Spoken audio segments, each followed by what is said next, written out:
Welcome back to the Habit-Based Lifestyle Podcast. I'm your host, Jesse Ewell, and today we're going to be talking about the habit of sex and intimacy. This time, I have my favorite guest on the show, my beautiful, lovely, thoughtful, caring, hot wife, hashtag. Hey, what's happening? What's up? Are you excited? Yeah. Yeah. You look excited. What's going on with you? I'm excited. You're feeling blue that our little boo is going back to school or going to school tomorrow. No, she's going to have a blast. I'm excited for her. Our little almost 4-year-old daughter, Jocelyn's going to be starting school tomorrow, pre-K. Pre. And so, yeah. It's kind of it's a big deal. Yeah, going to school 3 days a week. So you're feeling the stress. Well, not 3 days. She's going to be going like 3 days for, 3 hours? 4 hours. 5 hours. 9:30 to 1:30. Okay. Yeah. Not that you were counting. No. All right, so let's get on this topic of sex and intimacy.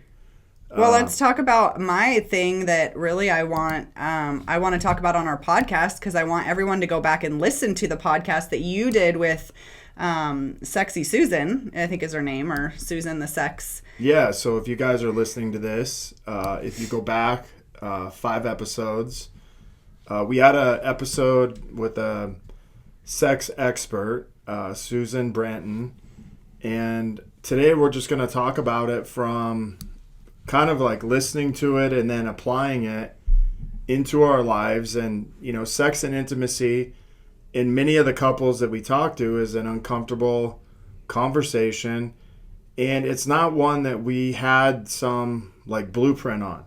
As much as marriage definitely doesn't have a blueprint, sex and intimacy between couples, there is no blueprint. Well, and I think it was incredible, and it's a great way to start. First of all, you asked her why she even got into it, and I find that fascinating. I can't, you guys have to go listen to it. I don't know facts, but I want to say she was married somewhere around 15 years. She lacked sexual desire, intimacy. Her and her husband started diving deeper into that, and it literally saved their marriage. Both entrepreneurs, both highly successful, and wanted to really, it was the last result for their marriage. And now they are, I want to say, how long has she been doing this? Over 15 years. Yeah, pretty close to. Right. So really, it was kind of like, turning your pain into your power, and how you get to share, and how, hey, me going through sex and intimacy with my spouse issues allowed us to explore how to get out of that, and now we're working with other people, right? And I think how to get out of that. A lot of couples we talk to, and a lot of issues that come up in marriage, is intimacy and is sex. And as she stated, there is no blueprint, just like there's no blueprint for marriage. And she said anyone can go do the act of, you can insert in me, and we can go back and forth, and we can, roll around and change, but there's a deeper desire, and there is a lot more to it. Which was incredible. Yeah, so if you're listening to this, you can go back and listen to it, and we're going to have a similar conversation, but a little bit different with what we experience inside of, marriagehood and marriage boot camp, and then also some things personally that we've walked through, so you realize that you're not alone, and, many of the stories that you hear are probably very similar to yours. But let's talk about, couples when they have kids. A lot of times sex and intimacy is kind of the first thing to go. Right, it gets put on the back burner. And I can only speak from a mom's perspective of whether it's nursing or like a constant serving the kids all day long, and they're like literally all over you, want your time, want your attention, want your energy. And obviously at the end of the day, the last thing, really the first thing you want to do is just lay down and check out. And so, yeah. And even in hormone standard way, and you know, going through those things and nursing and your hormones shifting and things changing, and it can be, you know, there's a lot of changes going on for women. Yeah, but I think the biggest change that goes on once you have kids is the woman, her number one priority is to take care of the kids. Right. And a man's number one priority, in a sense, is to go hunt, i.e. go to work. And so your priorities don't really change. I mean, we've kind of talked about that. Yeah, but what I'm saying is a man's priority is still to hunt and, you know, go out and produce and then come home, and he still expects his wife to be the same way. And then all of a sudden, it's like she's paying attention to the kids, she's tired at the end of the night, and then all he's thinking about is, man, I want to have sex, and the wife's like, you know, dude, hell no. Like, really? You have done nothing for me today, and now you want to stick your penis in my vagina. Yes. And, you know, that, and so I think, like, for couples is we have to back up and realize at that point, it's not that, you know, the wife doesn't want to be with the man. Right. But it's like the man has to begin to open the wife up to wanting him again, and him like also putting effort and time and energy and planning into his wife to know that she's valued for what she's doing. Well, for sure. Yeah. And I think that's the other thing is, you know, as moms, we a lot of times feel like we've given all day. We're the cheerleader. We're the ones, I mean, definitely fulfilling the kids' needs, you know, every way we can. So for a husband to then come home and look at it in a way of talking to us, connecting, fulfilling some of our needs, getting us into a place of relaxation and connection, it's a whole nother story. And she talks about this. Yeah, and one of the things that I've really learned over the last, you know, maybe year or year and a half is really starting to understand what makes you really want to have sex, and, you know, how to strategically, like, kind of go about it instead of like, hey, do you just want to have sex? Because yeah, hey, are you naked? Hey, do you have your clothes on? Hey, do you want to just do it tonight? And it's, you know, it's funny because we don't know, and that may work in the beginning. Like, we may just be like, hey, get naked, you know, and it leads to, but yeah, as time goes on, and I truly think it's about, you know, the husband connecting with the wife and realizing that you guys are always on. Like, the minute you think about it, you're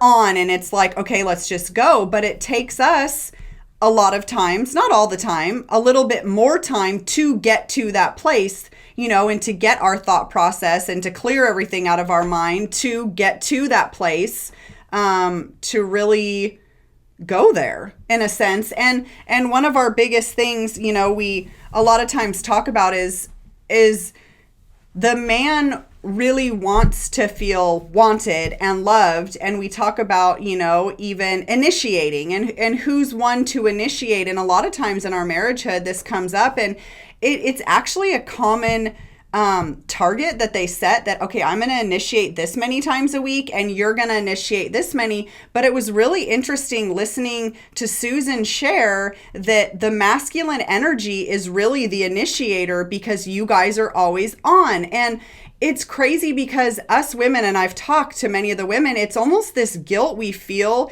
for not initiating, but it's almost like we really have to work at it. And we're going to do it, but it's just different. It's like we have to really turn this switch on and be like, all right, here we go. You know, we have to really walk through this. But for the man, it's just different. And it's almost like, I think as a woman, we want to be taken. We want to be, seduced. We want to be, well, let's think about, like, let's just talk about this. So the two primary needs of man is he wants to know he can please his wife. Right. I.e. give her an orgasm. Yep. Because if he knows he can do that, then he knows his wife will want him. Right. He'll go to work with confidence, and if he knows his wife wants him, but they all kind of lead back to giving your wife an orgasm, to me. And if you can't do that as a man, then in some ways, like, you lose confidence in how you show up in the bedroom. Right. And so a lot of, this conversation is about, I would love to have you initiate. The reality of it is, it's an expectation that maybe I would carry around, but like, this is like a myth that men actually think their wives are going to initiate. And they just don't do it on a consistent basis. Maybe some women do, but the majority of women don't do that. Now, I would say 5 or 10%, maybe the other way, but 90% of women will not initiate. And if we're talking about married couples on a consistent basis, kids, on a consistent a consistent basis, I'm going to say 90% of women do not be the ones who initiate. And it drives most men crazy, but I'll say this, like, guys, if you want it, learn to be seductive to where your wife wants to have it, instead of you just wanting to, like, hump her leg and get right into the sex. And those were the things that she talked about. She's like, you don't just lay down and grab her boob. Like, right. you... Or her butt. And, like, even though the minute you get hard, you're like, oh, I wish she'd just grab my dick. And we're like, no, like, that's not even... So let's just lay off the two B's, the butt and the boobs. Well, I mean, lay off for a little bit. Like, right. Start with something else. Like, you start with a conversation. And she even said, like, whatever's on her mind, you kind of get out of her mind so she can go to this other place. And I don't want to forget, and I want to touch on this, but you talk about how the man, like, his ultimate goal is this orgasm. Right. So... it's crazy how it depends on, I think, the night or what has gone on. But for the woman, there's a lot of pressure to then have an orgasm. And a lot of women, I mean, there's a lot that goes into that. Yeah, well, what I mean by that is a guy wants to know, he can give his wife or please his wife. But, right. Having an orgasm, it's not that... hey, we're having sex to see if you have an orgasm. But what I'm saying is that's where she ultimately wants to get to. Right. But there is a lot of play that comes into that. Not a lot, but there is certain play that can, take that to another level or get a woman there. What I mean. Yeah, I know what you mean. Okay, so I'm just saying, for a woman who... tell me more. Like, if a guy's just jumping on top and it's like, okay, let me finish. Okay. Your ultimate goal is for me to have an orgasm. Like, for a lot of women, and depending on hormones, like whatnot, or position, or it doesn't just come in a minute. It takes a little bit longer. Yeah, like, you need to be revved up and kind of oiled up. Definitely. So what I'm saying is it works for both in that situation, because at the end of the day, we both want that. Yeah, and I also don't think that guys want to... I don't think guys necessarily want to just jump into it. Right. But I think in some cases they may not know what to do. They get uncomfortable. And right. It's kind of like, okay, let's just get to it. Or, maybe the spouse is kind of like, okay, well, let's just get it over with. Which is sometimes like the quickies, there's always. But in the reality of it is, like, I'm not a huge fan of quickies as much as I would rather, and it doesn't mean that I want to just sit there for an hour every time, but it means that I want to put in the work to satisfy you instead of, a lot of times, hey, we do a quickie and then it's like, oh, okay, now, like, well, it just didn't really make me feel any better in a sense. Well, sometimes in the morning when you're like off to produce and it's like, hey, yeah. I just need, like, I need that accelerator. Right, like that shot. Yeah. But so there is totally different, obviously. Right. But the majority of the time I would much rather put in the work, and hey, put in the work, and both of us benefit. Right. High five. Okay, so I was going to touch on something else. We talked about, you can touch me on something else. Well, God, I can't even think any longer. Well, and so the other thing for us, and I'm sure this is... talking about women. No, CEO us moms. as in you and I. Oh, okay. I'm talking here. So the other thing for us was communication. You don't know what I like or what's working if I don't communicate. Right. And that can be a really uncomfortable place for a woman, for a couple to start. And we've kind of touched on, having our sex challenges and doing stuff like that and asking questions.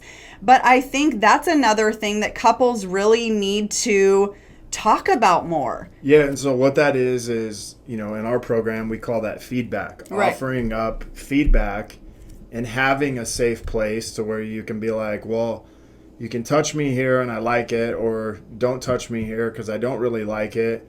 And just having that safe place to be able to communicate that goes a long ways. But if Katie was like, hey, don't touch me here, and I was sensitive to that, then that kind of shuts down anything that we're doing, and then it makes her not want to open up, and it makes me not want to, try other things. And so, well, this is what I would say. I don't want to lose this. Is in the act, I think what I would suggest to women, because it's what worked for me, because a lot of times you may not want to say anything. All you have to do is you can grab his hand and move it to the side. You can move it up. Like there's times that I'm like, go here, go there. No, stay here. And I think that sometimes it's easier to not talk and almost navigate it, than it is to actually say it, because it is more comfortable that way. right. And it's not as big of a deal. Right. And it's kind of showing you.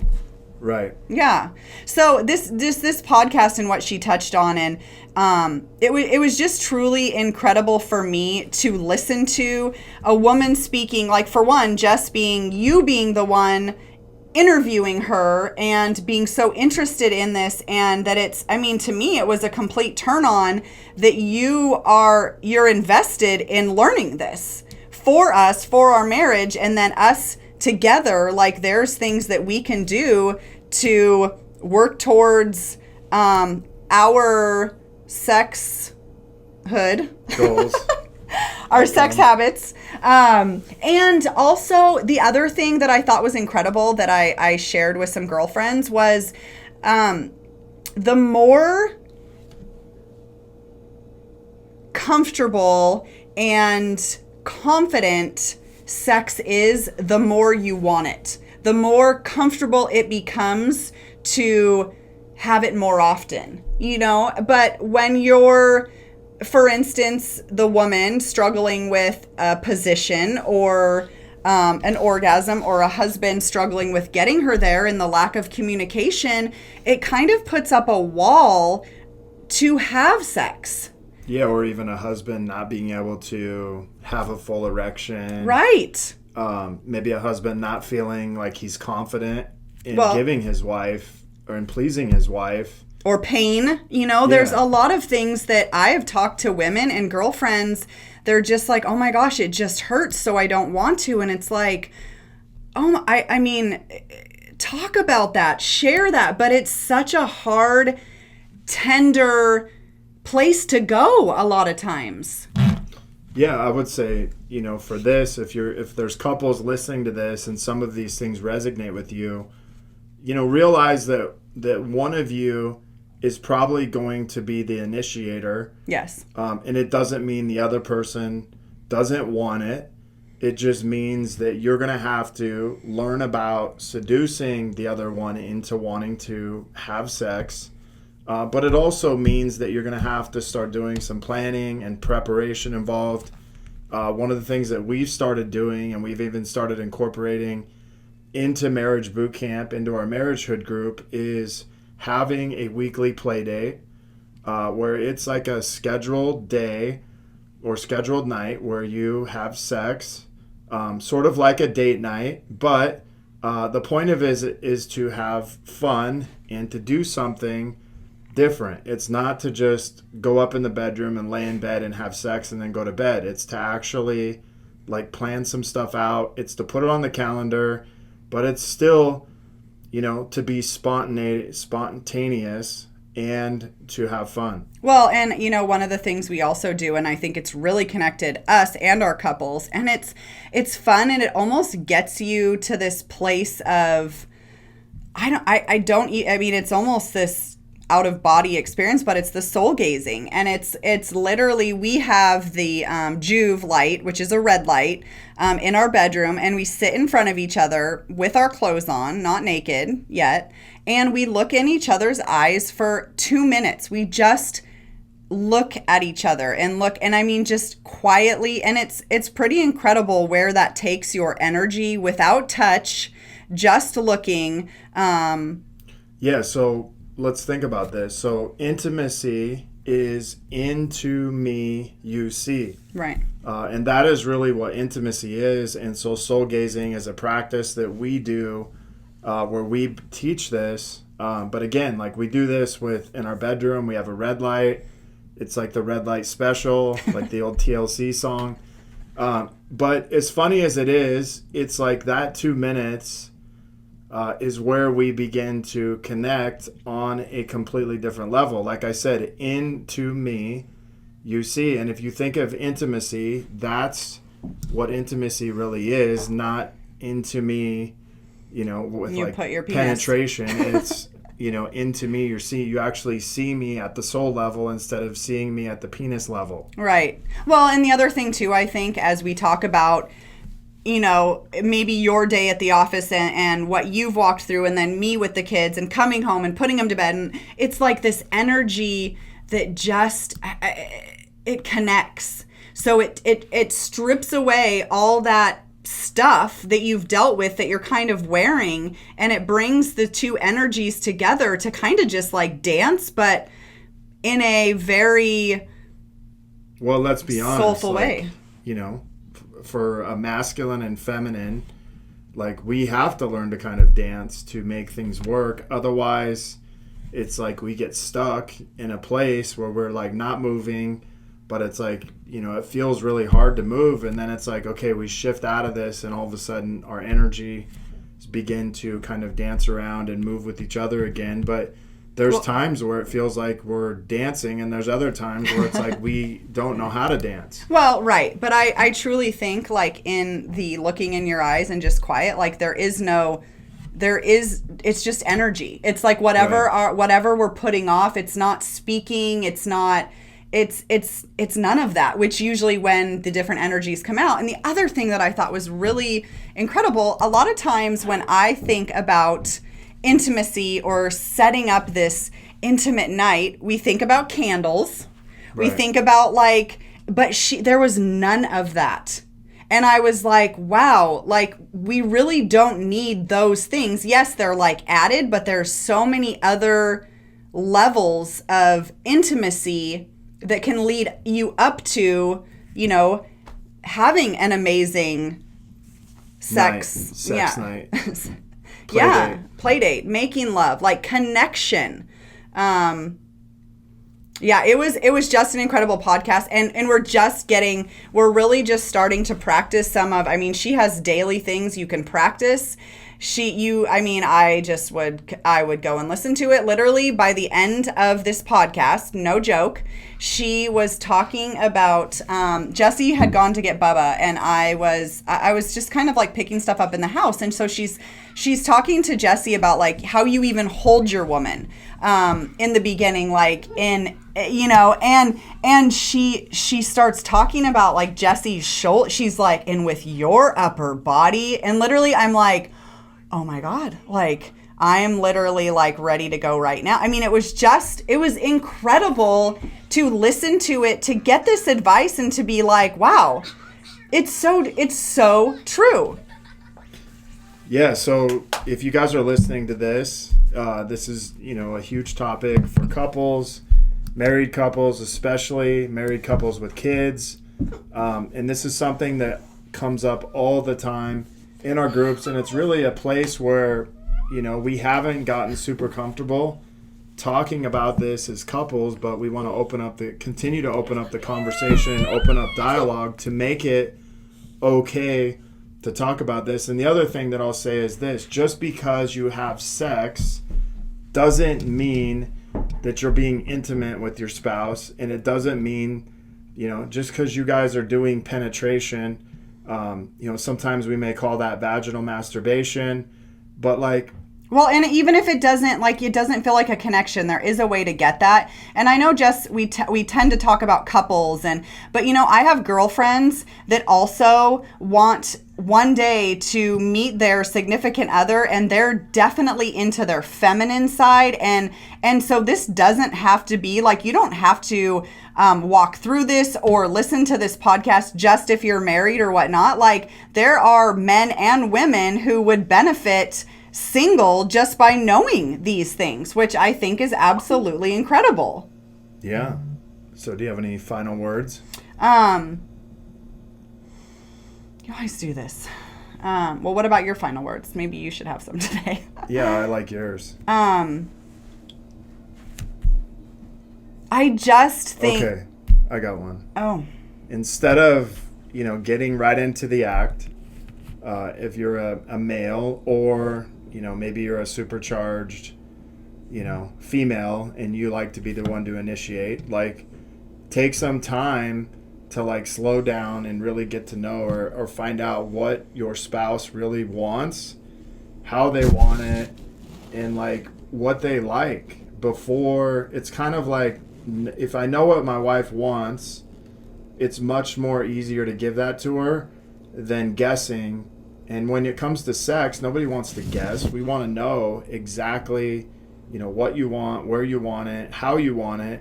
And that way I can deliver that, in a way that you want it, instead of trying to guess. Right. At the same time, like, this Susan, the sex expert who knows these things, like, sometimes it is getting advice from someone else and trying them and seeing, like, also try things out. Like, I may not know what she's tried and how she's gotten, like, again, there is no textbook. So getting advice from someone else and trying it, be open to that as a married couple. And yeah, just kind of try it on. And just know that you're not alone. And right now, if it feels like it's just an act, or, oh my gosh, like, I have no idea even where to start, like, just start where you are and have fun and do some more exploring. And again, I truly believe for the woman, like, there has to be connection prior to, like, there really does. That's when we want to be intimate. It's so, like, holding your woman, talking to her, yeah. Oh my gosh. Communicating. There was this thing that you and one of your guy friends had come up with. This is years ago now, and it was TTF. Oh, talk, touch, fuck. Yeah. Yeah, which is interesting because it just, and not just like, hey, how was your day? And then, like, grab her boob but, like, honestly, a good 30 minutes, like, heat her up, rev her up. Like, you guys like your sports cars. The more revved up you can get your woman, the better it's going to be. The engine runs better if it's lubed. Get her lubed, get her revved up, and then ride her. Ride her, huh? that usually you ride the guy, or the guys. Women ride the guys. Men don't usually ride the women. I think men could ride women. Okay, well, we can figure that one out. It doesn't have to be laying down. It can be riding, and I'm talking, like, different types of riding. Oh, okay. Yeah. I'm going to have to explore this type of riding. All right. So, well, thanks for being on here and talking about this and getting me all worked up for tonight. And if you guys don't know, if you can't find the podcast, send Jesse a message. If you have any questions, whatever, we're open. So if you guys are looking to connect further with a group of like-minded people, join myself and so many others in the Habit-Based Lifestyle Secrets group, where I will be dropping daily habits to help you live your full potential. If you want to be one of our next case studies and begin living this habit-based lifestyle, feel free to reach out to me, Jesse at habitbasedlifestyle.com. Until next episode, have a great day.